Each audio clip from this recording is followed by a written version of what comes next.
मैं अपने भक्तों की पीड़ा विवेचनाओं को दूर करता हूं, ताकि वो किसी भी मोह माया में ना उलझते हुए हमेशा मालिक की भक्ति करता रहे। बाबा, आप ही हमारे मालिक हैं। मैं तो मालिक का बंदा हूं। हे साईनाथ, आप हमारे गुरु हैं, हमारे भगवान हैं। आप हमारे कल्याण के लिए, हमारे उद्धार के लिए ही अवतरित हुए हैं प्रभु।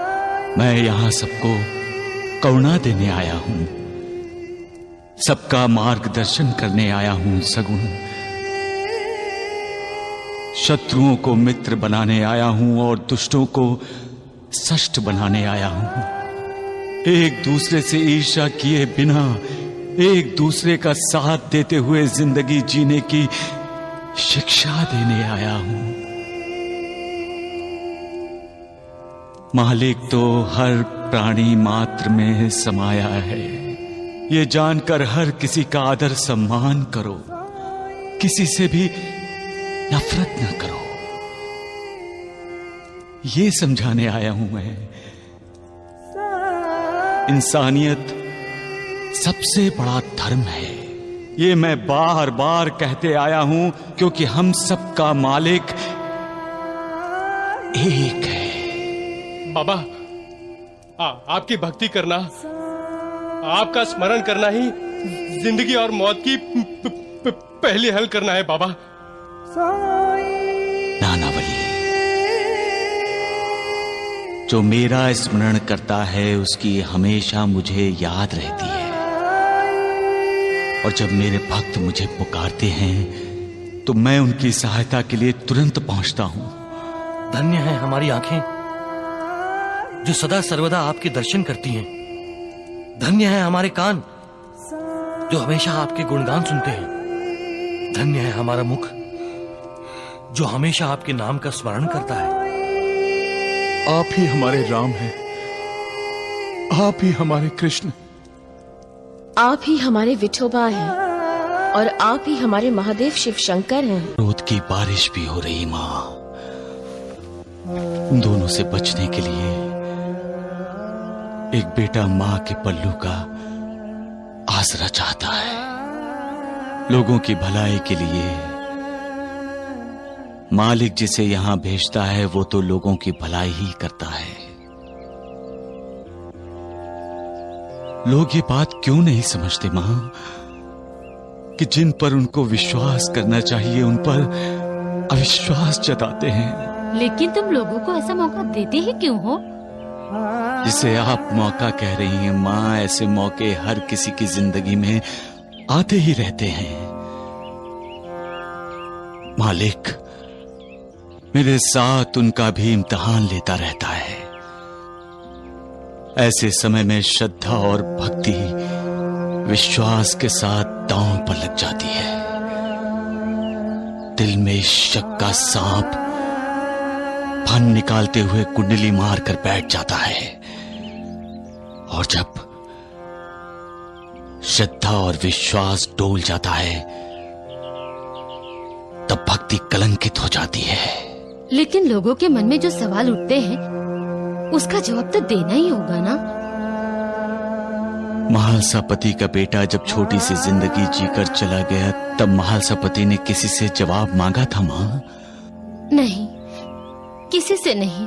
जब तात्या को मना करने के बाद जब तात्या कोपर गांव जाने के लिए निकला तब लुटेरों की वजह से उसे अस्पताल जाना पड़ा, तब आपने किसी से जवाब मांगा था मां? नहीं, किसी से नहीं। हम अपने प्रारब्ध से जवाब कैसे मांग सकते हैं? प्रारब्ध तो हमारे कर्मों से बनता है। जैसा हमारा कर्म वैसे ही हमारा कर्म फल। हम मालिक से जवाब नहीं मांग सकते, क्योंकि मालिक हमसे जवाब चाहता है। उसने इस दुनिया में भेजा है अच्छे कर्म करने के लिए, और हम उसकी उम्मीद पर खरा उतरने की कोशिश भी नहीं करते। आपने सच कहा था मां, जो दूसरों के आंसू पोंछता है उसके आंसू किसी को दिखाई नहीं देते। जो दूसरों का सहारा है उसे अपने लिए सहारा ढूंढने का कोई हक नहीं है। मैं किसी पर अन्याय नहीं करता हूं सखू भाई। मैं यहां सबको करुणा देने और उद्धार करने आया हूं। फिर मैं तुम्हारे हड़म्या के उद्धार को कैसे रोकता? हड़म्या का उद्धार? मां, हड़म्या अपनी उन्नति की तरफ गया है। मालिक की कृपा हुई है उस पर। नए जन्म में हड़म्या जो कर्म करने वाला है वैसा कर्म वो इस जन्म में कर ही नहीं सकता था। हड़म्या अपने उद्धार की सीढ़ी पर है। अगर मैंने हड़म्या को अपना इस जन्म का शरीर छोड़ने से रोका होता तो मैं उसके साथ अन्याय करता। इस जन्म में हड़म्या का उद्धार होने वाला नहीं था मां। इस जन्म में उसे नई जिंदगी देने का मतलब होता उसके नए जन्म की जिंदगी को कम करना। और इस जन्म की जिंदगी बढ़ा देने का मतलब जो कार्य हड़म्या नए जन्म में करने वाला है उस कार्य का पूरा ना होना, उस कार्य में रुकावटें पैदा होना जो हड़म्या के हित में नहीं था। बिछड़ने का गम क्या होता है ये मैं भी जानता हूं सखू भाई। लेकिन तुम आंसू मत बहाओ, मुझ पर विश्वास रखो। हड़म्या अच्छी जगह पहुंचा है। उसका उत्कर्ष निश्चित है। उसका उद्धार हो